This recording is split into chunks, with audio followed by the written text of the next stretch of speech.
નવા વર્ષની શરૂઆતમાં આપણે જે સંકલ્પો લઈએ છીએ એનું શું થાય છે? મને લાગે છે કે આ એક એવો સવાલ છે જેનો જવાબ લગભગ દરેકને ખબર છે. આપણે બધા જ જાન્યુઆરીમાં ખૂબ જોશમાં હોઈએ છીએ, પણ ફેબ્રુઆરી આવતા સુધીમાં તો એ જોશ ક્યાંક ગાયબ. એક સ્વીડિશ સંશોધન તો એમ પણ કહે છે કે લગભગ 77% લોકો તો થોડા અઠવાડિયામાં જ હાર માની લે છે. અને એ નિષ્ફળતા પછી જે ગિલ્ટ અને અફસોસ થાય છે એ તો આખી વાતને વધુ મુશ્કેલ બનાવી દે છે. મોટાભાગના લોકો કેવું માને છે કે તેમનામાં શિસ્તનો અભાવ છે અથવા તો કે તેઓ આળસુ છે. પણ આજે આપણે જે વિશ્લેષણ જોઈ રહ્યા છીએ તે એકદમ અલગ જ દલીલ કરે છે. એ કહે છે કે સમસ્યા આપણામાં નથી, પણ આપણે જે રીતે લક્ષ્યો નક્કી કરીએ છીએ એની ડિઝાઇનમાં જ મૂળભૂત ભૂલ છે. બરાબર. આ વિચાર જ ખૂબ રસપ્રદ છે. એટલે કે વાંક આપણો નહીં, પણ આપણી રીતનો છે. આજે આપણે આ જ વિષયમાં ઊંડા ઉતરવાના છીએ. આપણી પાસે એક વિડીયોનું વિશ્લેષણ છે જે દલીલ કરે છે કે સફળતા લક્ષ્યોથી નહીં, પણ તેની પાછળની સિસ્ટમ એટલે કે એક મજબૂત પ્રણાલીથી મળે છે. આયર્નમેનના ટોની સ્ટાર્કથી લઈને મહાભારતના શ્રીકૃષ્ણ સુધીના ઉદાહરણો દ્વારા આપણે સમજીશું કે લક્ષ્યો કેમ નિષ્ફળ જાય છે અને તેને પ્રાપ્ત કરવા માટે એક અસરકારક સિસ્ટમ કેવી રીતે બનાવી શકાય. ચાલો આને જરા ખોલીને જોઈએ. તો શરૂઆત કરીએ એ મૂળભૂત સવાલથી કે આખરે થાય છે શું? જાન્યુઆરીમાં જીમ ભરાઈ જાય છે, લોકો હેલ્ધી ખાવાનું શરૂ કરે છે, પોતાના બિઝનેસ પ્લાન પર કામ કરવાનો સંકલ્પ લે છે, પણ થોડા સમય પછી બધું પાછું હતું એવું ને એવું. આ પેટર્ન આટલી કોમન કેમ છે? કારણ કે આપણે પ્રેરણા અને ઈચ્છા શક્તિ પર કે વધુ પડતો આધાર રાખીએ છીએ. અને આ વિશ્લેષણ મુજબ આપણું મગજ લાંબા ગાળે પ્રેરણાને ટકાવી રાખવા માટે બન્યું જ નથી. આની પાછળ મગજની બે મોટી ભૂલો જવાબદાર છે જે આપણા સારામાં સારા લક્ષ્યોને પણ નિષ્ફળ બનાવી દે છે. મગજની ભૂલો? આ સાંભળવામાં રસપ્રદ લાગે છે. કઈ બે ભૂલો? પહેલી ભૂલ છે હાઇપ ડ્રોપ. આને સમજવા માટે કોઈ જૂની વિડીયો ગેમ યાદ કરો. જેમ કે બાળપણમાં મારિયો કે કોન્ટ્રા રમવાની જે મજા આવતી હતી. હા, બિલકુલ. એવો ઉત્સાહ હવે નથી આવતો? અથવા કોઈ નવું ગીત જે આપણે દિવસ-રાત સાંભળતા હોઈએ, પણ થોડા અઠવાડિયા પછી એ જ ગીત સાંભળવાનું મન નથી થતું? બસ એ જ. શરૂઆતનો જે રોમાંચ હોય છે તે ધીમે ધીમે ઓછો થઈ જાય છે. પણ આનો લક્ષ્યો સાથે શું સંબંધ? સંબંધ સીધો ડોપામાઇન સાથે છે, જે આપણા મગજનું એક હેપ્પી કેમિકલ છે. ખબર છે, જ્યારે આપણે કોઈ નવું કામ શરૂ કરીએ છીએ, જેમ કે જીમ જવાનું, ત્યારે આપણું મગજ ડોપામાઇન રિલીઝ કરે છે. આપણને આનંદ મળે છે, ઉત્સાહ આવે છે. પણ જ્યારે એ જ કામ વારંવાર થાય ત્યારે મગજ તેમાંથી મળતા ડોપામાઇનનું સ્તર ઘટાડી દે છે. તેને હવે એ કામમાં એટલી મજા નથી આવતી. વ્યસનોના કિસ્સામાં લોકો એ જ આનંદ મેળવવા માટે ડોઝ વધારી દે છે. પણ વર્કઆઉટ જેવી બાબતોમાં જ્યારે મજા ઓછી થવા લાગે ત્યારે લોકો તેને વધારવાને બદલે છોડી દે છે. એટલે શરૂઆતનો હાઇપ કે જોશ ખતમ થઈ જાય છે. આ વાતને સાબિત કરવા માટે કોઈ આંકડા છે? હા, આ વિશ્લેષણમાં એક ચોંકાવનારો આંકડો છે. જાન્યુઆરીમાં જીમ સબસ્ક્રિપ્શનમાં લગભગ 12.5% વધારો થાય છે. ઓકે. પણ માત્ર 5 મહિનામાં જ એમાંથી 80% લોકો જીમ આવવાનું બંધ કરી દે છે. આ હાઇપ ડ્રોપનું જીવંત ઉદાહરણ છે. 80%? આ તો બહુ મોટો આંકડો છે. તો આ થઈ પહેલી ભૂલ. બીજી ભૂલ કઈ છે? બીજી ભૂલ છે હેડોનિક હેપીનેસ. હેડોનિક હેપીનેસ? હા, જેનો સરળ અર્થ છે ત્વરિત પણ ક્ષણિક સુખની પસંદગી. આપણું મગજ છે ને એ લાંબા ગાળે મળનારા મોટા સુખ કરતાં તરત જ મળતા નાના સુખને વધુ મહત્વ આપે છે. આ તો રોજનો અનુભવ છે, ખરું ને? જેમ કે સામે ક્રીમી ચોકલેટ વેફર પડ્યું હોય અને બીજી બાજુ હેલ્ધી સલાડ હોય. ભલે આપણને ખબર હોય કે સલાડ લાંબા ગાળે ફાયદાકારક છે, પણ મગજ તો એ ચોકલેટ વેફરના ત્વરિત આનંદ તરફ જ ખેંચાય છે. બિલકુલ. અને આપણી આધુનિક જીવનશૈલી આ આદતને વધુ મજબૂત બનાવી રહી છે. ઓનલાઈન ફૂડ ડિલિવરી, ઓલા ઉબેર, હાઈ સ્પીડ ઇન્ટરનેટ, આપણને બધું જ તરત જોઈએ છે. આના કારણે આપણી ધીરજ ખૂબ ઘટી ગઈ છે. એક અભ્યાસ તો એમ પણ કહે છે કે લોકો વેબ પેજ લોડ થવામાં 16 સેકન્ડથી વધુ 16 સેકન્ડ? હા, કે ટ્રાફિક સિગ્નલ પર 25 સેકન્ડથી વધુ રાહ જોવાથી ગુસ્સે થઈ જાય છે. આ તો ગંભીર વાત છે. જો આપણે 25 સેકન્ડ રાહ નથી જોઈ શકતા, તો પછી મહિનાઓ સુધી મહેનત કરીને મળતા પરિણામ માટે ધીરજ ક્યાંથી રાખીશું? હા. તો આ બે ભૂલોને કારણે આપણા લક્ષ્યો નિષ્ફળ જાય છે. તો પછી ઉપાય શું છે? શું આપણે આ મગજની ભૂલો સામે લાચાર છીએ? ના, બિલકુલ નહીં. ઉપાય એ છે કે આપણે લડાઈનું મેદાન જ બદલી નાખીએ. ઈચ્છા શક્તિ અને પ્રેરણા પર આધાર રાખવાને બદલે આપણે એક એવી સિસ્ટમ બનાવવી જોઈએ જે આપમેળે કામ કરે. આ વિશ્લેષણમાં લાઈફ ઓફ પાઈ ફિલ્મનું ખૂબ સુંદર ઉદાહરણ છે. લક્ષ્ય તમારી મંઝિલ છે, જેમ કે પેલો ટાપુ. પણ સિસ્ટમ એ હોડી, હલેસા અને મોટર છે જે તમને ત્યાં સુધી લઈ જાય છે.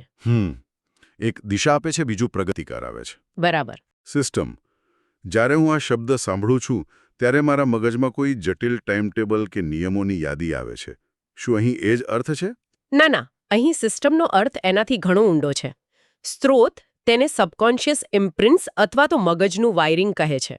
આ એવી ક્રિયાઓ છે જે આપણા અર્ધજાગ્રત મનમાં વણાઈ ગઈ છે અને આપમેળે થાય છે. જેમ કે શ્વાસ લેવો, હૃદયનું ધબકવું કે આંખનો પલકારો. આપણે એના માટે કોઈ સભાન પ્રયત્ન નથી કરતા. બરાબર. અને આપણે રોજિંદા જીવનમાં પણ આવી ઘણી સિસ્ટમ બનાવી છે. જેમ કે સવારે ઉઠતાની સાથે જ બ્રશ કરવું, વિચારતા વિચારતા ગાડી ચલાવવી. કે પછી વાત કરતા કરતા શૂઝની દોરી બાંધવી. હા, આ બધી ક્રિયાઓ આપણા અર્ધજાગ્રત મનને સોંપાયેલી છે.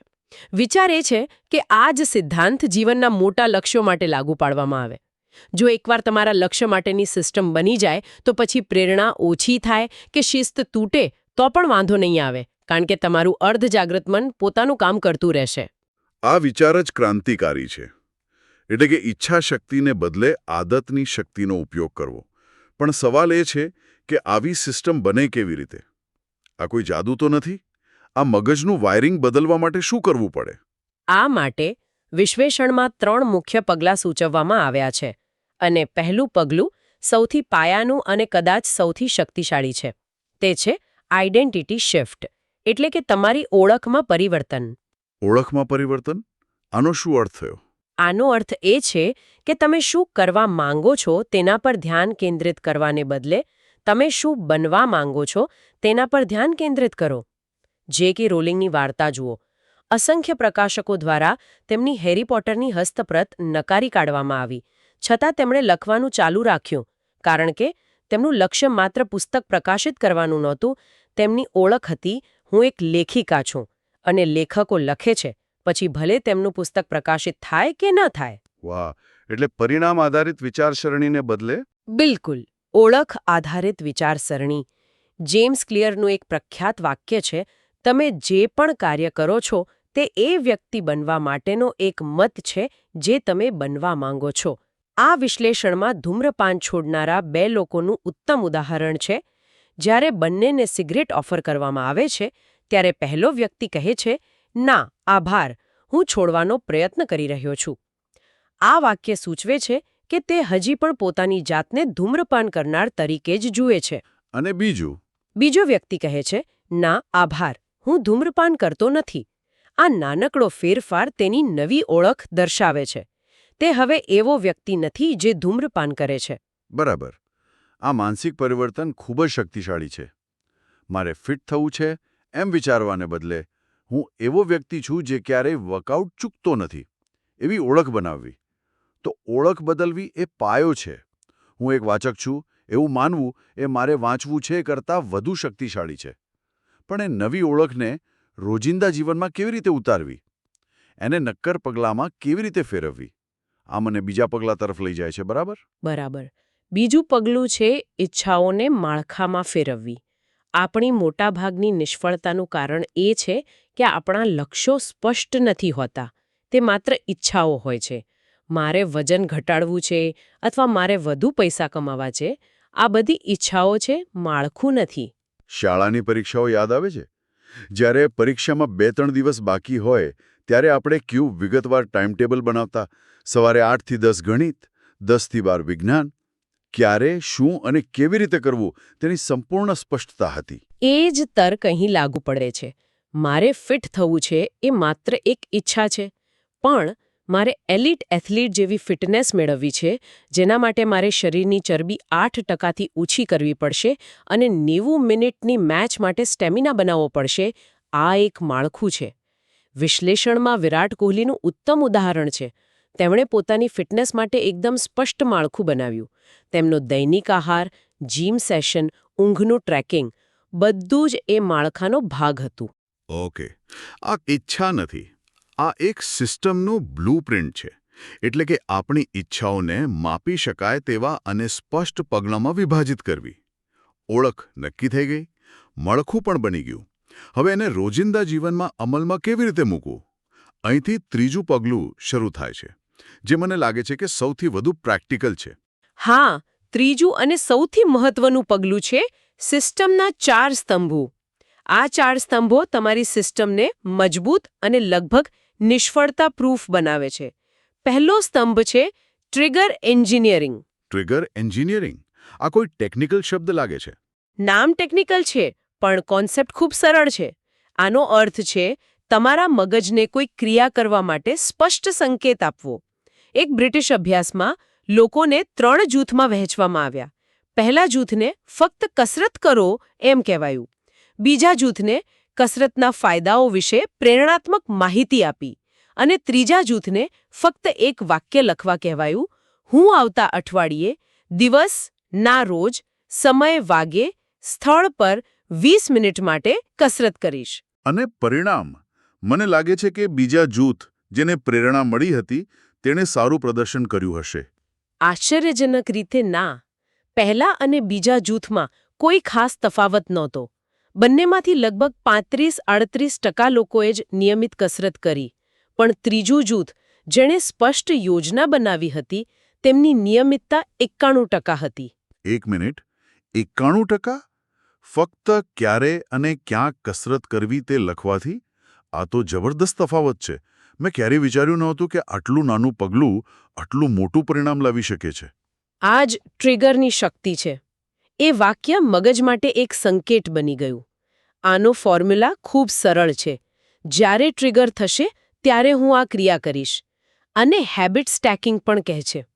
તમે તમારી નવી આદતને કોઈ જૂની સ્થાપિત આદત સાથે જોડી દો.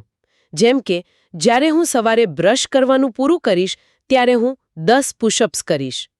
અહીં બ્રશ કરવું એ એક મજબૂત ટ્રિગર છે જે તમે રોજ કરો છો. આ તો ખૂબ જ સ્માર્ટ છે. એટલે કે નવી આદત માટે ઈચ્છાશક્તિ વાપરવાને બદલે જૂની આદતની મદદ લેવી. ઓકે, આ થયો પહેલો સ્તંભ. બીજો સ્તંભ કયો છે? બીજો સ્તંભ છે એક્શન મિનિમાઇઝેશન. એટલે કે તમારા કાર્યને એટલું નાનું અને સરળ બનાવી દો કે તેને ન કરવું લગભગ અશક્ય લાગે. આને 2 મિનિટ રૂલ પણ કહે છે. પણ શું માત્ર 1 પેજ વાંચવાથી કે 5 પુશઅપ્સ કરવાથી ખરેખર કોઈ મોટો ફરક પડશે? એવું નથી લાગતું કે આ બહુ ધીમું છે? ઘણા લોકોને લાગશે કે આનાથી તો વર્ષો લાગી જશે. શરૂઆતમાં એવું લાગી શકે છે, પણ અહીં મુખ્ય ઉદ્દેશ્ય પરિણામ મેળવવાનો નથી, પણ આદત બનાવવાનો છે. કોઈ પણ કાર્ય શરૂ કરવું એ સૌથી મુશ્કેલ ભાગ છે. તેને ચાલુ રાખવું નહીં. એકવાર તમે જીમના કપડાં પહેરી લો તો 5 પુશઅપ્સ પછી તમે કદાચ 10-15 મિનિટની કસરત કરી જ લેશો. એકવાર તમે એક પાનું વાંચવા બેસશો તો કદાચ તમે 5-10 પાના વાંચી લેશો. આ નાની શરૂઆત ગતિ બનાવે છે. એટલે કે શરૂઆતનો અવરોધ દૂર કરવો. આ સમજાયો. ત્રીજો સ્તંભ કયો છે? ત્રીજો સ્તંભ છે ઇન્સ્ટન્ટ રિવોર્ડ લૂપ. આપણે શરૂઆતમાં હેડોનિક હેપીનેસની વાત કરી હતી કે આપણું મગજ ત્વરિત સુખ પસંદ કરે છે. આ સ્તંભ એ જ નબળાઈને આપણી તાકાત બનાવે છે. આપણે લાંબા ગાળાના લક્ષ્યોને કૃત્રિમ રીતે ટૂંકા ગાળાના પુરસ્કારો સાથે જોડી દઈએ છીએ. એટલે કે મગજને તરત જ કોઈ નાનું ઇનામ આપવું. બરાબર. કોમેડિયન જેરી સાઇનફેલ્ડની ડોન્ટ બ્રેક ધ ચેઇન પદ્ધતિ આનું શ્રેષ્ઠ ઉદાહરણ છે. તે દરરોજ જોક લખવાના પોતાના લક્ષ્યને પૂરો કર્યા પછી કેલેન્ડર પર એક મોટી લાલ ચોકડી માર્ક કરતા હતા. થોડા દિવસોમાં એક ચેઇન બની જાય છે. અને પછી મગજને એ ચેઇન તોડવી ગમતી નથી. એ ચોકડી મારવાની ક્રિયા પોતે જ એક નાનું ડોપામાઇન બૂસ્ટ બની જાય છે. મને આ ડોન્ટ બ્રેક ધ ચેઇન પદ્ધતિ ગમે છે. પણ શું આપણું મગજ એટલું ભોળું છે કે કેલેન્ડર પર ચોકડી મારવા જેવી નાની વાતથી ખુશ થઈ જાય? શું આ લાંબા સમય સુધી કામ કરે છે? કામ કરે છે. કારણ કે તે પ્રગતિને દૃશ્યમાન બનાવે છે. જ્યારે તમે કેલેન્ડર પર સળંગ 10 ચોકડીઓ જુઓ છો ત્યારે તમને સિદ્ધિનો અહેસાસ થાય છે. તમે કોઈ ડાયરીમાં ટિક માર્ક કરી શકો છો અથવા વર્કઆઉટ પૂરું કર્યા પછી અરીસા સામે ઊભા રહીને પોતાની જાતને શાબાશી આપી શકો છો. આ નાની ઉજવણીઓ મગજના રિવોર્ડ સેન્ટરને સક્રિય કરે છે. અને ચોથો અને અંતિમ સ્તંભ, મને લાગે છે કે આ સૌથી મહત્વનો હશે, કારણ કે જીવનમાં બધું હંમેશા પ્લાન મુજબ નથી થતું. તમે બિલકુલ સાચા છો. ચોથો સ્તંભ છે ફેલિયર પ્રૂફ સેફટી નેટ, એટલે કે નિષ્ફળતા માટેની યોજના બનાવો. આપણે માની લઈએ છીએ કે આપણી સિસ્ટમ ક્યારેય નહીં તૂટે, પણ વાસ્તવિકતા અલગ હોય છે. કોઈક દિવસ તમે બીમાર હશો, કોઈક દિવસ મુસાફરીમાં હશો. જો કોઈ દિવસ સિસ્ટમ તૂટે તો શું? મોટાભાગના લોકો ગિલ્ટમાં સરી પડે છે અને બધું છોડી દે છે. હા, ઓલ ઓર નથિંગ માનસિકતા. આજે જીમ નથી જવાયું તો હવે આખું અઠવાડિયું બગડી ગયું. આવું આપણે બધાએ અનુભવ્યું છે. સેફટી નેટનો અર્થ એ છે કે પહેલેથી જ નક્કી કરી લો કે જો આવું થશે તો હું શું કરીશ. ક્યારે એક દિવસ પણ ચૂકશો નહીં એ નિયમ સારો છે, પણ એનાથી વધુ સારો નિયમ છે ક્યારે સળંગ 2 દિવસ ચૂકશો નહીં. જો તમે મુસાફરીમાં હો અને જીમ ન જઈ શકો તો પહેલેથી નક્કી કરો કે હું હોટેલના રૂમમાં 10 મિનિટ સ્ટ્રેચિંગ કરીશ. જો હું એક દિવસ વાંચવાનું ચૂકી જાઉં તો બીજા દિવસે ગિલ્ટ અનુભવવાને બદલે હું ફરીથી મારા મિનિમમ એક્શન એટલે કે 1 પેજથી શરૂઆત કરીશ. બરાબર. મુખ્ય ઉદ્દેશ સિસ્ટમની સાતત્યતા જાળવવાનો છે. ભલે તેની તીવ્રતા ઓછી થઈ જાય, સિસ્ટમ તૂટવી ન જોઈએ. વાહ! આ 4 સ્તંભો trigger engineering, action minimization, instant reward અને ફેલિયર પ્રૂફ સેફટી નેટ ખરેખર એક સંપૂર્ણ માળખું બનાવે છે. તો આ બધી ચર્ચાનો સાર એ છે કે લક્ષ્ય રાખવું ખોટું નથી, પણ ફક્ત લક્ષ્ય પર આધાર રાખવો એ ભૂલ છે. લક્ષ્ય આપણને દિશા આપે છે, પણ સિસ્ટમ આપણને ત્યાં પહોંચાડે છે. બરાબર. જેમ આ વિશ્લેષણમાં કહેવાયું છે, ટોની સ્ટાર્ક એ ગુફામાંથી તેના લક્ષ્ય બહાર નીકળવું છે ને કારણે નહીં, પરંતુ તેણે બનાવેલી સિસ્ટમ એટલે કે આયર્નમેન સૂટને કારણે બહાર નીકળ્યો. રાઈટ? બંધુઓ પણ હવામાં ઉડવાના લક્ષ્યથી નહીં, પણ તેમને બનાવેલા વિમાનરૂપી સિસ્ટમથી સફળ થયા. સફળતા એ એક જ વાર મળતી ઘટના નથી. તે રોજિંદા નાની નાની ક્રિયાઓનું પરિણામ છે. આખી ચર્ચા ખરેખર આંખો ખોલી નાખે તેવી છે. એ આપણને આપણી નિષ્ફળતાઓ માટે પોતાની જાતને દોષ આપવાને બદલે આપણી પદ્ધતિને સુધારવા માટે પ્રેરણા આપે છે. અને અંતમાં આ વિશ્લેષણ એક વિચારવા જેવો પ્રશ્ન મૂકી જાય છે. શું કોઈ વ્યક્તિ ક્ષણિક પ્રેરણા અને જોશથી ચાલતા મુસાફર બની રહેવા માંગે છે, જે કદાચ રસ્તામાં જ થાકી જાય? કે પછી તે પ્રગતિની ખાતરી આપતી એક મજબૂત સિસ્ટમના આર્કિટેક્ટ બનવા માંગે છે, જે ધીમે ધીમે પણ નિશ્ચિતપણે પોતાની મંઝિલ સુધી પહોંચે? પસંદગી વ્યક્તિગત છે.